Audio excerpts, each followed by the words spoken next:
America is built by immigrants and the work of foreigners. However, in light of recent events, there is a large discrimination against immigrants, especially those immigrating from Latin America. One of the most underreported human rights crises in the United States is the treatment of undocumented immigrants. With 12 million undocumented immigrants living and working in the United States, many still are not allowed resources given to documented citizens. For example, public services, mobility, basic labor rights, and more. Many of these undocumented immigrants must live in fear in order to avoid being deported, impacting their daily lives. Since the 1960s, immigration reform has been a topic of discussion in politics. In 1965, the Naturalization Act passed, which did away the quota system and instilled a new system based on family unification, skilled labor, and refugee status.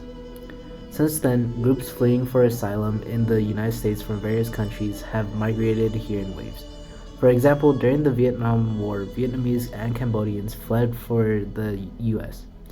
And as communism grew during the Cold War, many people immigrated here from Eastern Europe and Cuba. The passing of this act diversified America as less immigrants were coming from Europe and instead Asia, Latin America, and Africa. In 1986 and 1990, this act was amended to allow a higher number of immigrants to come and prioritize underrepresented populations. Immigrants are the most vulnerable due to the lack of worker rights and lack of representation. In the South, immigrants especially seek the crucial representation through social movements. To address these issues, a social justice movement was created that had the goal of protecting undocumented immigrants from discrimination and unfair immigration laws around the 1980s. This movement is still covered today and began to get more news traction. In 2006, a movement against the Border Protection, Anti-Terrorism, and Legal Immigration Control Act became more prominent and gained news traction, describing the sought-after justice for undocumented immigrants. The reason why this gained a lot of news traction was because it demonstrated the difficult provisions targeting undocumented immigrants, whether it would be through the processing or having to adjust to life itself. The movement for justice on undocumented immigrants was empowering and crucial for the time because it gave the minority group a power to fight for their rights and be recognized for the citizens they are. Having this movement changed the topic of human rights and addressed the issues that all undocumented immigrants are criminals. It also addressed the issue of lack of representation in the South and has a long history of marketing cheap labor as its competition. To compare, we can see this explicitly through slavery in the 1980s and to the current issue of exploitation of the rising workforce of immigrants.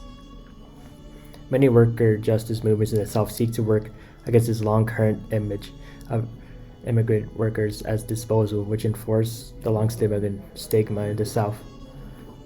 And workers of different backgrounds to get a bigger voice in the industry.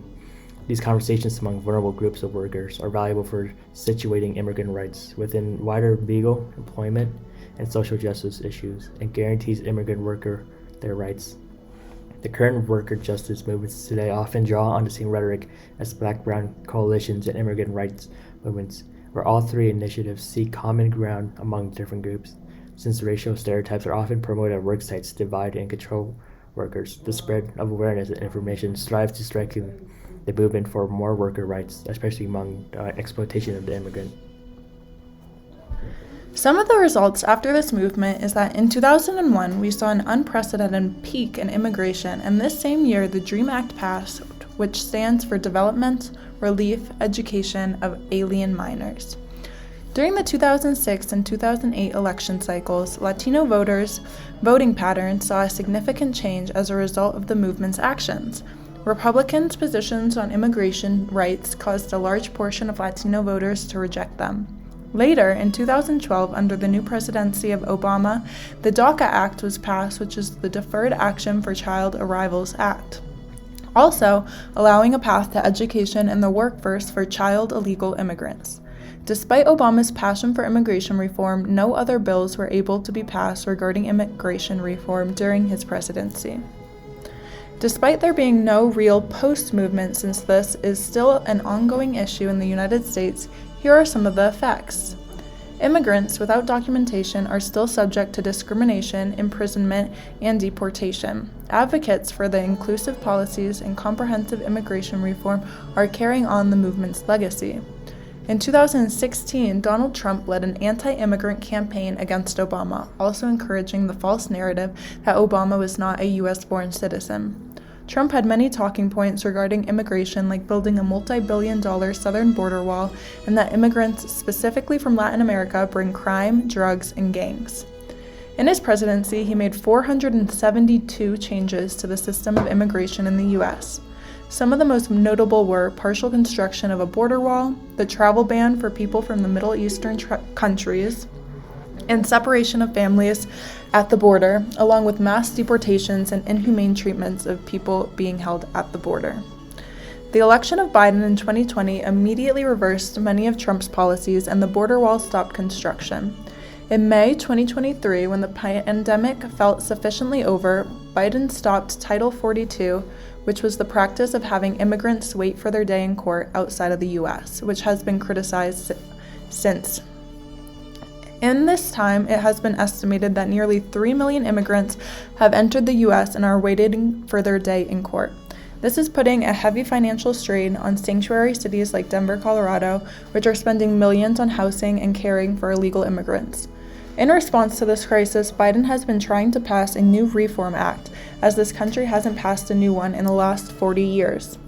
This bill was immediately shut down by the House, but intended to specify what an asylum seeker is and expedite those cases while deporting people who don't meet this criteria, and to pay for more border control and aid to countries people are fleeing from.